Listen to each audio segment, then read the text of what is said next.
देश में स्टारलिंक की सैटेलाइट इंटरनेट सर्विस के लिए रिलायंस जियो ने एलन मस्क की कंपनी स्पेस एक्स के साथ एक अहम करार किया है। रिलायंस जियो ने 12 मार्च को ऐलान किया है कि कंपनी ने भारत में स्टारलिंक इंटरनेट सेवाएं शुरू करने के लिए एलन मस्क की स्पेस एक्स के साथ साझेदारी करने के लिए एक एग्रीमेंट पर साइन किए हैं। इससे पहले भारतीय एयरटेल में स्पेस एक्स के साथ ये करार किया था। जियो और स्पेस एक्स के बीच ये समझौता दोनों कंपनियों को सैटेलाइट इंटरनेट सर्विस प्रदान करने की अनुमति देता है।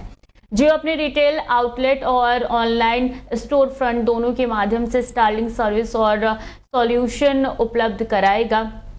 कंपनी अपने फिजिकल स्टोर में स्टारलिंक उपकरण पेश करने और कस्टमर केयर स्थापित करने की योजना बना रही है। जियो और स्पेस एक्स इन पार्टनरशिप के जरिए भारत के सबसे ग्रामीण और दूरदराज के क्षेत्रों समेत देश भर में भरोसेमंद ब्रॉडबैंड सेवाएं देने के लिए प्रतिबद्ध है। डेटा ट्रैफिक के मामले में दुनिया भर में सबसे बड़े मोबाइल ऑपरेटर के रूप में जियो अब स्टारलिंक की बेहतर सैटेलाइट इंटरनेट सर्विस का फायदा उठाएगी और इसका लाभ जियो के करोड़ों यूजर को मिलेगा।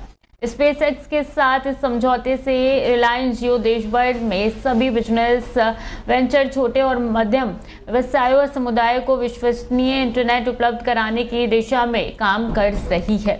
स्टारलिंक सबसे चुनौतीपूर्ण स्थानों पर भी तेजी से और किफायती इंटरनेट उपलब्ध कराकर जियो एयर फाइबर और जियो फाइबर का पूरक बनेगा।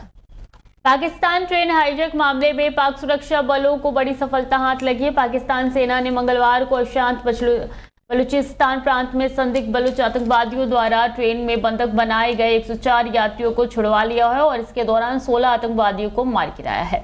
अन्य यात्रियों को भी मुक्त कराने का अभियान जारी है। बलूच और पाकिस्तान सुरक्षा बलों के बीच मुठभेड़ हो रही है।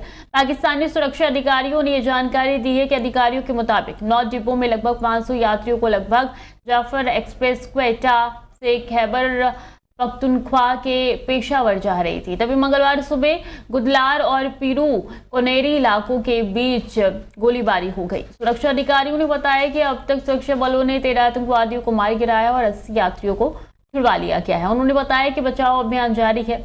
इससे पहले बलूचिस्तान लिबरेशन आर्मी ने हमले की जिम्मेदारी लेते हुए दावा किया है कि उसे ट्रेन को अपने कब्जे में लेकर 100 से ज्यादा यात्रियों को बंधक बना लिया है। बलूचिस्तान सरकार के प्रवक्ता शाहिद रिंद ने कहा है कि सुरक्षा बलों के एक डिब्बे से 80 यात्रियों, जिसमें से 43 पुरुष, 26 महिलाएं, 11 बच्चे शामिल हैं, छुड़वाने में कामयाबी हासिल मिली है। इसके साथ 24 अन्य यात्रियों को भी छुड़वा लिया गया है। उन्होंने बताया कि करीब 400 यात्री अभी भी ट्रेन में ही हैं जो सुरंग के अंदर हैं। उन्होंने बताया कि सुरक्षा बलों और आतंकवादियों के बीच मुठभेड़ जारी है। रिंद ने कहा है कि पेशावर जाने वाली यात्री ट्रेन पर भीषण गोलीबारी की खबरों के बीच बचाव दल को मौके पर भेजा गया है। इस बीच पाकिस्तान रेलवे ने क्वेटा रेलवे स्टेशन पर एक आपातकालीन डेस्क स्थापित किया है, क्योंकि चिंतित रिश्तेदार अपने परिजनों के बारे में जानकारी जुटाने के लिए लगातार पहुंच रहे हैं। और संभल की शाही जामा मस्जिद की रंगाई पुताई के मामले में इलाहाबाद हाई कोर्ट में आज सुनवाई होगी। जस्टिस रोहित रंजन अग्रवाल की सिंगल बेंच में इस मामले की सुनवाई होगी। आज जज की सुनवाई में आर्कियोलॉजिस्ट सर्वे ऑफ इंडिया यानी कि एएसआई को तीसरा सप्लीमेंट्री एफिडेविट दाखिल करना होगा। एफिडेविट में एएसआई ये बताएगा कि मस्जिद के बाहरी परिसर में रंगाई पुताई की जरूरत है या नहीं। जामा मस्जिद कमेटी ने पिछली सुनवाई पर एएसआई की रिपोर्ट पर आपत्ति दाखिल की थी। एसआई रिपोर्ट के आधार पर ही हाईकोर्ट में रंगाई पुताई की इजाजत नहीं दी गई थी।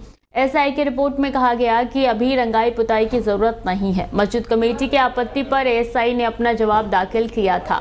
मस्जिद कमेटी ने एएसआई के जवाब पर भी आपत्ति की थी, जिसमें कहा गया था कि उनकी आपत्तियों के कोई पैराग्राफ का जवाब एएसआई ने नहीं दिया है। हाईकोर्ट ने एएसआई की रिपोर्ट के आधार पर सिर्फ जामा मस्जिद की साफ सफाई का आदेश दिया था। संभल के शाही जामा मस्जिद में रंगाई पुताई, मरम्मत और लाइटिंग के काम की इजाजत दिए जाने की मांग को लेकर मस्जिद कमेटी ने याचिका दाखिल की थी। हिंदू पक्ष की तरफ से भी ये कहा गया है कि मरम्मत और पुताई होने से ढांचे को नुकसान हो सकता है। 2 मार्च से रमजान का पाक महीना शुरू हो चुका है। हालांकि मस्जिद कमेटी ने रमजान शुरू होने से पहले रंगाई पुताई की इजाजत मांगी थी।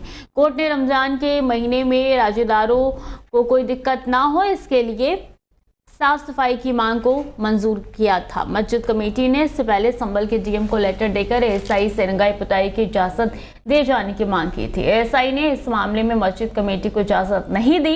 इसके बाद इलाहाबाद हाई कोर्ट में याचिका दाखिल कर रंगाई पुताई की इजाजत मांगी गई है।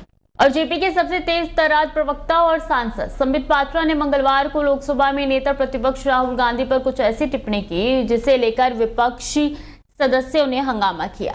इस वजह से थोड़ी देर के लिए सदन की कार्रवाई बाधित हुई। हालांकि बाद में पात्रा ने कांग्रेस नेता के बारे में बोले गए अपने शब्द वापस ले लिए। पात्रा ने सदन में राहुल गांधी पर ऐसी टिप्पणी की जिसके कारण उनको माफी मांगनी पड़ी। बाद में संसद की कार्रवाई से उस शब्द को निकाल दिया गया। इसके कारण उस टिप्पणी को नहीं दिया जा सकता, मगर इससे कारण थोड़ी देर तक लोकसभा की कार्रवाई ठप हो गई।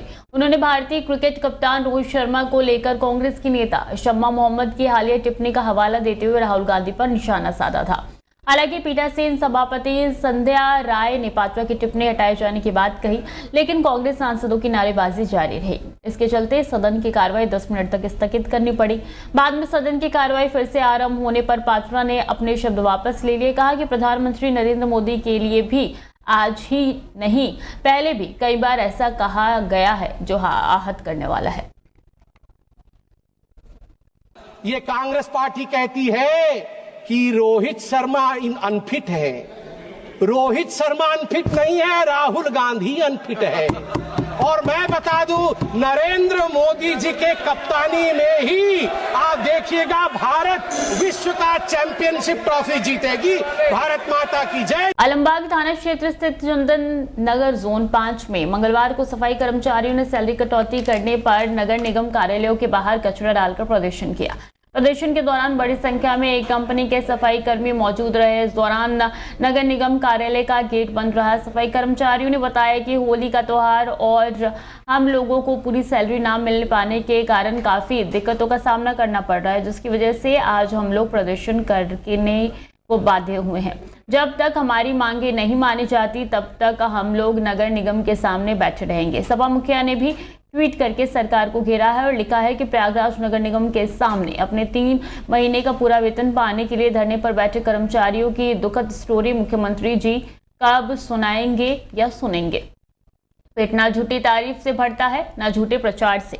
आग्रह है कि कहीं और वापस जाने से पहले कृपया करके इनके वेतन का हिसाब किताब करा दीजिए।